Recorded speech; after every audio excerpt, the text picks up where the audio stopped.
All right. We're going early. It's okay because we can, and that's what we do. Caroline, how's it going today? Good. We're just eager beavers, you know? When I saw the amount of money that was reportedly raised, it's probably like kind of verified, which was at 3.4, 3.6 billion with the B. 3.6 billion. That's a lot of money, which is a lot of great things because I kept on hearing this thing of like, hey, Giving Tuesday is not the bee's knees, or it shouldn't be, or we don't see value, so we're not going to do it. This, in fact, proves that maybe perhaps if we shift our thinking about it, it might be actually still beneficial. Imagine that. Caroline, how do you see, or what have you heard so far with the people you're connected with, you're talking to, both the nonprofits you serve and your peers? Like, what's the consensus behind this? Yeah, it's interesting because anecdotally, I've heard a handful of people say, like, our results are down so far compared with last year. But then the Giving Tuesday results at large tell a different and a much more positive story. So I'd be curious, like, if anyone's willing to share throughout this presentation as we look at some benchmarks and talk through it, like how it went for them. I think it's different for everybody. Yeah, and if you're jumping in now, I know we're ahead of early. Drop in if you have the stats. Generalize. I'm after email engagement. I'm really curious to see how they hold up against Next Actors benchmarks from their year-end report, as well as across the board. I know there's a lot of people who focus on helping nonprofits with emails. Engagement seemed to be high as long as you were segmenting. No surprise there. For us and the nonprofits we serve over iDonate, it was really interesting to see the year-over-year trends from 23 to 24. We'll talk about that in a few slides once we get moving officially. Macro trends we noticed, overall amount of donations was down. The average gift size was up, and the conversion rates were up off of baselines and expectations from last year, which is good on donation page perspective. And that seems to be generally the consensus I've seen of quantity down, but maybe the average gift size is up. That could offset some of that. Why is it more money when it seems like less nonprofits are actually like doing the thing, right? What am I missing in the context of that, Caroline? Well, that makes sense with the Giving Tuesday numbers because it was a bigger jump in revenue than in the number of actual donors. So it's fewer people giving more money, if that makes sense. It does make sense. All right. As people come in, I'll give them another minute before we officially get moving. And for those of you who are joining, drop in the chat. Caroline would love to see where you're from and what mission you're supporting. And Megan, I see you dropping in there. And she's saying our results are up overall, which digital high five, Megan, because of response to malaria and food shortages in Ethiopia. Giving Tuesday was about 5% of the annual total goal, which is not all that uncommon for a lot of nonprofits, right? And it could go upwards of 30 to 40% in total for end of year giving. Our Giving Tuesday was for our gift catalog and not deeply connected to the year end appeal. So if you think about the campaign focus and using those little events along the way of that like 45-day run, Megan's got it on lock. All right. If y'all are coming in, drop who your support, who you work for, nonprofit wise, where you're coming from. Caroline and I always love to see who is coming in from where. And for those of you who don't know, my name's Adam. I work here at iDonate on the marketing team, and I love donation page optimization. It's what I do here. It's what I love doing. Caroline, who the heck are you? Hey, for those who don't know me, I'm Caroline Griffin. I go by the Marketer on a Mission. And right now I'm in Dover, New Hampshire, and I'm looking out my window and it is dumping snow for the first time. So it's kind of festive for this transition from fall to winter. We were just talking. Caroline and I need to do a house swap for our families because I need snow. I'm in Charleston. It's been admittedly colder than normal here. It's in the 30s every morning, which is great. My son was running around with just no shirt, no pants, and just underwear. So I'm like, what are you doing? He's like, I'm not cold, Dad. And I'm like, good for you, buddy. What we are doing here over the next 30 minutes, it's going to be tight, but let's take a look at what we got shaking here. I'm going to drop this music so we can get moving. And here we go. Year-end campaign messaging tune-up. For those that are dropping in now, we're going to run through a handful of slides doing two things, right? We're going to take a look at early Giving Tuesday results, talk about some of the benchmarks, specifically from Next Actors benchmarks report. We'll touch on some of the things we've been seeing. Tasha, what's good? Good to see you in Toronto, and you've got a lot of snow, probably more than Caroline. I'm going to hand it over after that to Caroline because she is the master. She's got a micro masterclass in 6 ways to level up your year-end messaging, taking what we learned at Giving Tuesday perhaps and flipping that to even greater fundraising success. And then we got a messaging workshop giveaway. Like, we'll touch on that in just a few slides and what that actually means, because it get to spend an hour with Caroline 101. Who doesn't want that? Now, first, if you didn't see my post this morning, I cannot keep a secret, which makes Christmas time and the holidays very, very nerve-wracking for my wife with presents for my kids. Caroline and I want to treat 2 teams to lunch as a post-Giving Tuesday recovery, right? Whether that's tacos, as you can clearly see, the I Donate team loves tacos here with what we've got going on the screen. Do 2 things for me. I want you to tag the nonprofit that you want to enter in for this giveaway, as well as drop your favorite food emoji. So usually it's for us, it's tacos. And what we'll do is I'll cover the next couple slides. My buddy Grace on my team's in the chat. She's going to be keeping an eye on things and helping me pick 2 winners. And we'll do it by DoorDash. I'm not going to send any casseroles through the mail. I promise y'all. Someone told me it was a bad idea. So you're sparing you. It's going to be a DoorDash gift card. So do that for me. Drop and tag your nonprofit, your favorite food emoji, and we'll pick 2 winners there from the chat in the next couple of slides. So nice. Thanks, Al. No, thank you, Caroline, for being here. Okay, I see some people doing that. Thank you for doing that. Let's move. Okay, let's talk about Giving Tuesday. If you heard us bantering here a couple minutes ago, you'll know that Giving Tuesday is a great thing. It's a fantastic thing, in fact, in my opinion. Don't believe anyone that tells you that it's not worth engaging in. It is an amazing day that's designed to bring awareness for missions across and help to focus on giving, right? It's not the end all giving stop that it may have once been, but that's okay. You plan for that accordingly. And there's a lot of cool things that, 3.6 billion? Keep me honest here with the billion that came out of this week's Giving Tuesday. Amazing stuff, right? It's still here and it still needs to be on your radar every year after year, right? Okay, let's talk about some of the things that we saw. Email campaign check-in. I've been looking all over the place, trying to find open stats. I haven't seen anything. Of course, I'm only connected to a small amount of people in the world here. Caroline, have you seen anything or anyone saying anything about what they saw in terms of engagement, whether it be the open rates, the engagement or click-through rates in their Giving Tuesday email campaigns? And if you have in the chat, drop them, please, please, please. You can keep it. I'm not going to rip these and use it for my own posts, but I am curious. I really want to know how it stacks up. Yeah, I haven't seen GT specific benchmarks. So these numbers we're pulling from just general nonprofit industry benchmarks. But look back at your emails from Giving Tuesday and since you kicked off your campaign, whatever day that was, to make sure you're at least at ideally above these benchmarks. We know open rate is a little sketchy. So I think the click rate is even the more important of the 2.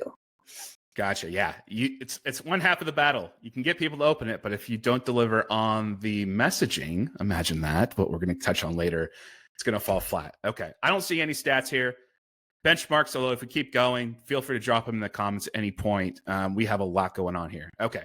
Check in on early donation pages results, right? I think the 5% was the baseline. We're pulling that from Next After's benchmarks for year end, which you haven't checked that out. Use it for the next 30 days or so as a litmus for what your organization is doing. Conversion rate. And if you don't know what conversion rate, how to calculate that, simply take the total number of donations that were converted, divide that by the total number of visitors to your donation page. Or if you want to get more scientific, if you have the ability to do unique visitors, right? And that'll get you your conversion rate. Standard baseline's 5%. I did some math, some reporting. Well, actually, computers did it. I didn't do it by hand. Yesterday, it was really cool to see a lot of our customers were seeing, on average about 7% conversion rate, which is great. 2% may not seem like a bunch, but when you think about elevated gift sizes, average gift sizes over the course of a full day, that makes a huge difference, right? And let's see, we got Megan saying, roughly give or take 0.09%, but there is an issue. Normally their open rate was 54%, talking about the emails, right? So that's way better than my emails. That's good to see. Caroline, have you heard anything about donation page conversion rates across any of the nonprofits you work with yet? No, not yet for Giving Tuesday, but I love that Next After put out these year-end specific benchmarks. That rocks. If your donation page so far in your campaign is far below a 5% conversion rate, you may want to play around and test some changes with the formatting, the length, the copy, which we're going to dig into today. Hey, and there's some basic stuff too. We won't get into today, but that's the thing I geek out on is, hey, what is your actual donation page? The flow of that. Are you in the best practices in terms of a value proposition first leading into the donation frequency and the amount, right? Into the donor information and then the checkout. I can help with those. Feel free to DM me on the side. Not this one though, because we're going to keep moving. There's some really good stuff here. Talking about benchmarks, right? Setting the standards. 5% average conversion rate on donation pages. We talked about that. Last year, we saw an average gift size with iDonate customers of $236, which is above the average. I believe Next After was reporting roughly about $180 for Giving Tuesday. My math did yesterday. I think we're in the $313 to $15 range this year, which is great to see. And you think about that kind of offset of 3.6 billion, but yet the reports were smaller or a smaller amount of donations total. There's some kind of trends I wouldn't be shocked to see across the board of larger gift sizes, just fewer of them, right? Caroline, you gave me some of these stats too. 5% of total year-end online fundraising revenue, as well as 6% of total campaign goal reach on average on Giving Tuesday for that year-end push. I'm going to keep an eye on some comments here. I see a lot of stuff going on. Caroline, from your point of view, do these stack up with pretty close to what you've been seeing too? Yes. And I've even seen a couple of my clients, are like 20-25% of the way toward their year-end goal already, which is so awesome to see. But I think that this is really reassuring. Like if you set a big goal and you're only 5-10% of the way there, that's normal.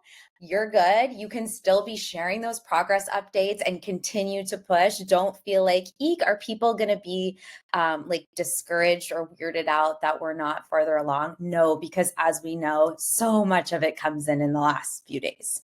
So much. And I think what we did right here, there we go. Tracy was reporting 27 to 34% click-through rate, 15 to 17%, open rate 27 to 34. Click-through rate is 15 to 17%. Conversion rate's usually around 3%. But that's Tracy, insane. That's really great on the emails because that means that, hey, your subject line gets you open. You got the right copy in there. Now it's just a matter of, hey, maybe there's some fine tuning on that donation page to get that up to a couple percentage points. And imagine what 2, 3, 4% could do for your nonprofit, right? Cool. I'm going to skip along to the next one. And we were talking through this, Caroline, again, when it comes to donations, you want to keep a constant and a pulse on your total number of gifts, total amount of fundraising revenue, breaking it down if you have the ability to do so in your reporting or your CRM, new one-time donors, new monthly donors that you picked up, an average gift size are all play a huge component into understanding efficiency as well as where you could potentially make the tweaks. Caroline, what additional context here should nonprofits be thinking about taking the info from Giving Tuesday and then using that to shape the rest of the year's strategy? Yeah, so think about how you can use these numbers. So average gift size, for example, if your average gift size was like $150 or $200, but the suggested giving levels on your donation page are $5, $10, $25, $50, bump them up and anchor them by putting the highest dollar amount first and scaling down versus the other way around. So don't be afraid to ask for more money, especially if you're seeing already that people are giving in higher amounts. If you're already seeing like a handful of monthly donors have come in, it's like, okay, people are open to that messaging this time of year for our organization. So let's really bump that up now for the rest of December. So it's great to track these numbers, compare to last year, but also how can you use them? Yeah, absolutely. And we had a good question from Virginia. Anyone have a link to the benchmarks report? For whatever reason, I'm not able to post right now, but if you go to benchmarks.nextafter.com/year-end, that's benchmarks.net/year-end. That's the URL for that. Or if anyone happens to have that in the chat on LinkedIn, please drop that in. That's great. Huge amount of resource right there and a lot of stuff that we take a look at specifically when thinking about, hey, are we performing? Are we overperforming? Where can we improve? All right, cool. Let's keep things moving. This is something that Caroline reminded me of that we need to make sure we call out here. We're not done yet. We are not done yet. There's still a lot of time left in this year, even though it may not feel like it. And most of the fundraising dollars actually gets converted and processed in the last week of the year. what is it, 30 to 40% of total end of year giving is done in that week alone, right? So if you haven't done so already, it's Thursday, there's still time. Turn off those Giving Tuesday ads if you're running those, any kind of pop-ups on your website that are related to Giving Tuesday content, social media banners, anything related to that. We are done, and we're flipping on the switch for general holiday messaging. It's vivid, specific, goal-oriented, prevention focused. Sorry, I'm getting my mouth too much coffee already today, Caroline. Hey, thank you, Rebecca. She got the URL in there. Appreciate it. Caroline, what else are we doing as we flip the switch and go into the last 3 weeks of fundraising efforts for 2024, which is wild to say? I know we're going to talk a lot about specific content updates you can make, but every year, this week and even next week, it's so sad. I see at least one Giving Tuesday ad on Facebook or Instagram. I go to at least one website where it's still like the big banner across the top or a pop-up. So just make sure you scrub and turn all of that off today, because it's not a good look. And if you had a Giving Tuesday specific donation page that was linked anywhere on your site, we're replacing that ASAP with a general year-end campaign landing page. Correct. But don't archive that Giving Tuesday page. There's links running wild in your emails that, it may be a few weeks before someone clicks that link. You want to make sure that that option is there to convert that donation if the intent is there, right? And then for those that haven't picked that up yet, thank you, Rebecca. Digital high five to you too. There is the URL for the next after year-end benchmarks, which I know I've read about 1 million times already, and I love it dearly. Thank you to the next after team for putting that together. All right. There is one thing that I need to do before I hand things over to Caroline. Grace, if you're in the chat, you should have been able to pick two lucky recipients for that giveaway lunch. We're doing it through DoorDash. I'll get you the links after we go here. Grace, if you wouldn't mind dropping those in the comments here, I'll reach out to you directly via DM on LinkedIn after this with kind of next steps for that. And as I watch for Grace to do that, Caroline, I'm going to hand things over because we are on a tight schedule. Probably could have done 3 hours for this one, but let's do words better. And this is the person to help us do that, Caroline. I'm handing this one over to you. Oh, that's very kind.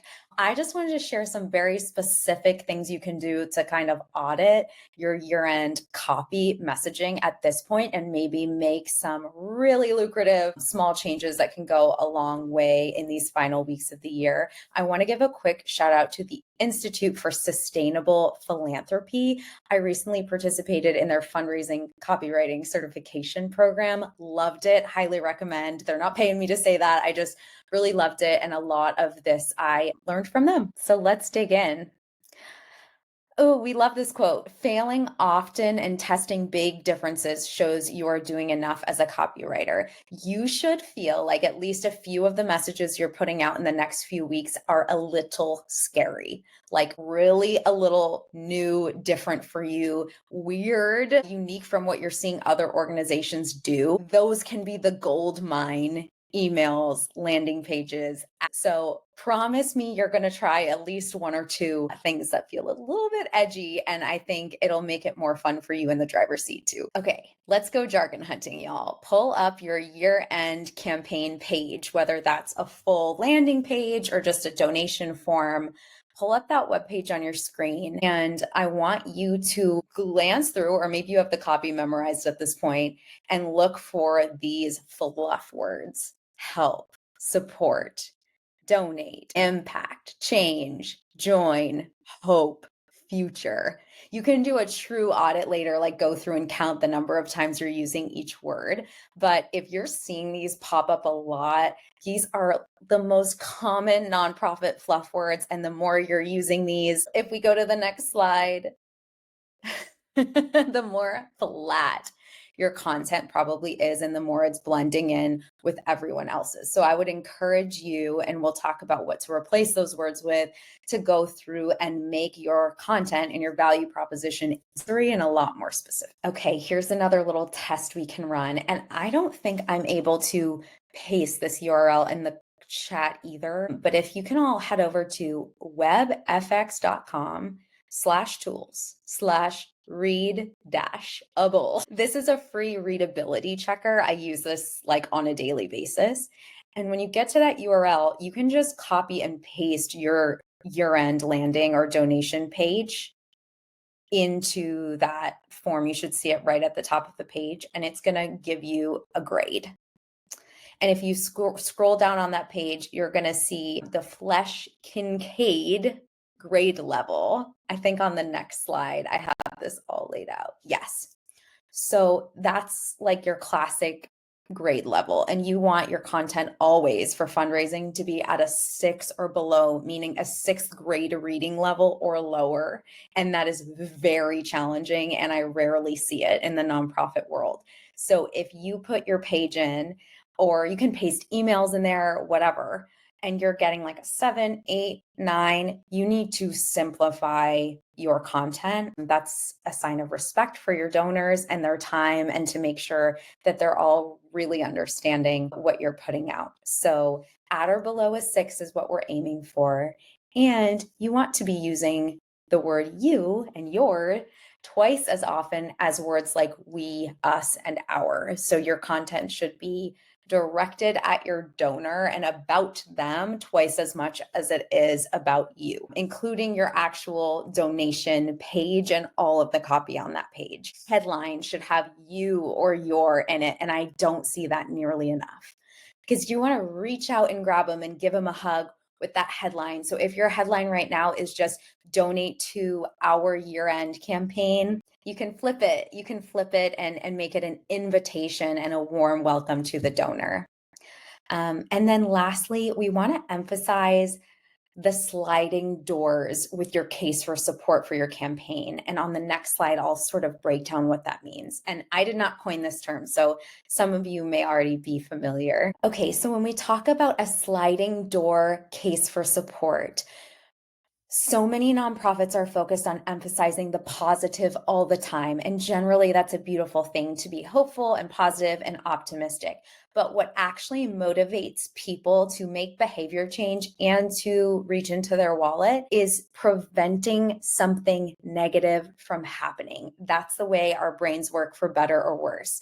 So if your content is all like, be the change, this is the future, help us do this, and nowhere are you explaining what will happen if you do not reach your fundraising goal, if people do not step up and help, what does that future look like?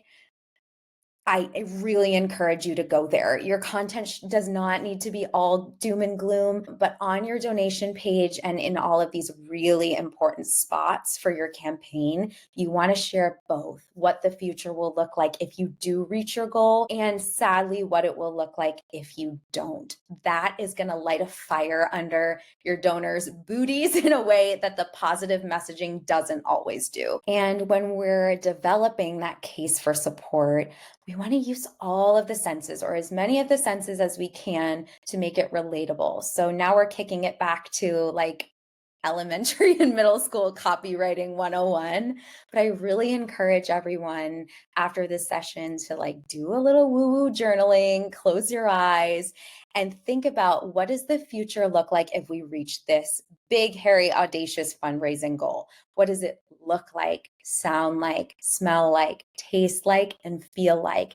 And then on the flip side, if we don't reach that goal, if we can't help these people or animals or the planet, what does that look, sound, smell, taste, and feel like?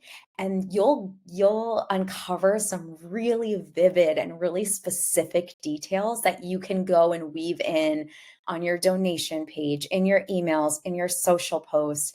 Hopefully you're putting out a few videos, including them there. This is what brings it all to life for people, especially if you're doing something in another part of the world that people don't get to interact with or see on a daily basis. Okay, Adam will have thoughts on this slide because he's the king of A/B testing. And iDonate has built-in A/B testing capabilities that are really cool. But even if you don't have that and you need to do this manually, don't put all of your messaging eggs in one basket over the next few weeks. We have the technology that allows us to do some split testing, and you're kind of leaving half the money on the table every time you send an email or run an ad or host a donation page where you're not doing at least one A/B test. So I have some ideas here of things you can test: your donation page headline, the photo or video on that page if there is one, button text, splitting every email to A/B test the subject line. Like if your email tool allows you to do that, do it with every single email, the body content. And then, of course, if you're running any ads, you should have multiple variations for all the copy and creative.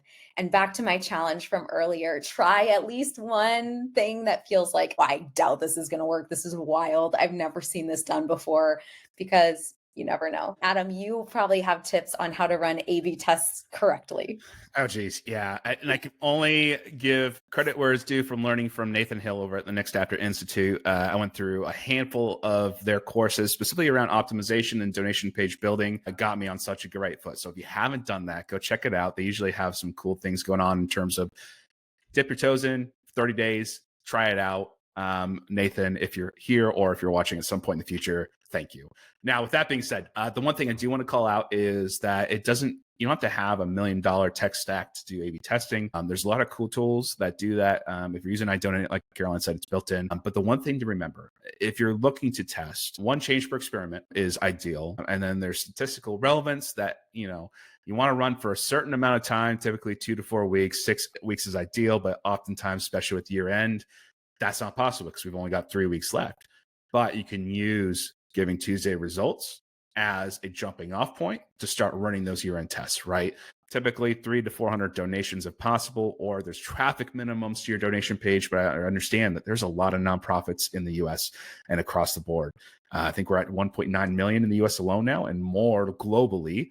And a lot of those are still trying to learn, get their footing for the digital fundraising aspect. So don't let those numbers scare you off. Don't let them start. It's not a barrier, it's recommendations. Start by testing things like, hey, if you can, maybe you want to highlight the one-time giving tab or option on your donation page instead of a monthly if you have that switched on. Maybe it's as simple as adding a donation page to your homepage and seeing what the spike is in donations or conversion percentage, simply because you give people the ability to go donate, right? Again, I can go on for hours on this because I love it, and Caroline knows better than to give me an open mic. But if you want to talk about this, DM me, grab a meeting with me on my LinkedIn profile. I'll be happy to go into detail on some of this, as well as Next After has amazing resources for this on their website too. Caroline, I'm going to stop here. I'm going to keep going if you don't stop me. I think we're getting close to somehow we covered so much in a short amount of time. This is the way to do it. 30 minutes. Okay. Let's talk heroes, because what is nothing but giving people additional resources that are outside maybe our normal bubble of influence, but then to give the people here some good things to check out. Okay, these are my copywriting heroes. Anne Hanley, who runs Marketing Profs, is my favorite for personal and funny and descriptive storytelling. And then Josh Spector has a newsletter called For the Interested, and he emails just one sentence a day, 5 days a week. And it's my favorite newsletter. And I think that might inspire some of you to test out really, really short emails over the next few weeks, which I rarely see nonprofits do. And it can be like a breath of fresh air as a reader to open an email and it's only this long and packs a punch. And then Christina Edwards in our nonprofit space, hey Christina, if you're watching, is one of my pals, and she writes the best emails. They're so sensory specific, and she shares a lot of vulnerable personal stories. I think that's a final point I would make, is being donor centric in your messaging doesn't just mean saying, you're amazing, you did this, you're so great all the time. It's also sharing some vulnerability and some stuff about yourself that makes the donor feel connected to you and feel like you're a friend. Yeah. And on the personal touch, I see Caitlin B in the chat. She had a great post this week. Emails, more personal, the less produced, ditch the images, perhaps. Are performing better. I know they do for me. So I already followed these three earlier because you told me to, Caroline. For me, mine are a little bit different. I come from a much different world in working with business to business marketing at an enterprise level. So my influences are going to be from that world. All three of these individuals have helped shape my, I'll call craft, and all reality, just make me a little bit better writing each and every day, right? Emma Stratton has a book called Make It Punchy, which is fast become a go-to for me for how to write simply and write effectively, right? Devin I've been connected and following him for years, and does such a great job at being personable, authentic, but also sharing data-led stories and tying those back to calls to action. Think about how important that is for any kind of content you're producing for your mission when you want to tie in stories, especially from your donors, the way that things and donations have impacted your mission. That's the guy to follow. You can adapt that. He's got a lot of great ebooks too that I use literally every week. And finally, Eddie from Very Good Copy, his book I have on my shelf. I'm going through. I also just signed up for his landing page masterclass online. It's changing how I look at not only landing pages, but donation pages as a whole in real time. There's going to be some stuff that I create probably early Q1 around taking some of his ideas and thoughts about general landing pages and applying those to donation pages. I'm really excited because it's more creative, right? Stuff to change and push the way I'm thinking and viewing things, which is good. I need that push. Okay. What I'll do is I'll link each one of these people, and I'll do the same with Caroline in the comments of this event, as well as link all the resources you think about the deck. I'll link this deck here for y'all too. And any other benchmark reports we mentioned, I'll drop it in there for you. But let's get to the final good stuff. What is this? Why do you have glowing neon streaks of light coming from your brain, Caroline? Adam has been so generous to gift 1 hour campaign tune-ups with me for 2 of you. So if this would be particularly helpful and you're interested in spending an hour with me looking over your year-end donation page, maybe your email appeals for the final days of the year, maybe a print piece, whatever you got that you'd like an extra set of eyes on, please comment and say tune up so we know you're really interested in this. And then we'll get in touch with 2 of you. I'll DM you and we can set up a time. Cool. And in the meantime, too, I missed it earlier. Lunch giveaways, too. Tasha, thank you for dropping in and nominating National Children's Alliance. And then we also got Margaret E. Mole. I will shoot me a DM directly on this. I'll get you set up this afternoon with those gift cards to DoorDash. Again, not my taco surprise casserole, unfortunately, but this is a close second. We are somehow we packed all of that in. I'm really proud of us. Maybe have just found my new favorite sweet spot for webinars and digital events of 30 minutes because it's short, concise, it's fun, and I'm just going to bring you along for every single one I do, Caroline. I think that's it. Thanks everyone who joined. That was really fun. Thank you. And yes, the replay will be available to everyone on LinkedIn specifically, probably within usually an hour. LinkedIn does its own thing. I'll have this up on our YouTube channels as well, probably later in this week. And thank you to every nonprofit professional that's dropped in. What you're doing for your mission to help change the world even 1% more every day does not go unnoticed.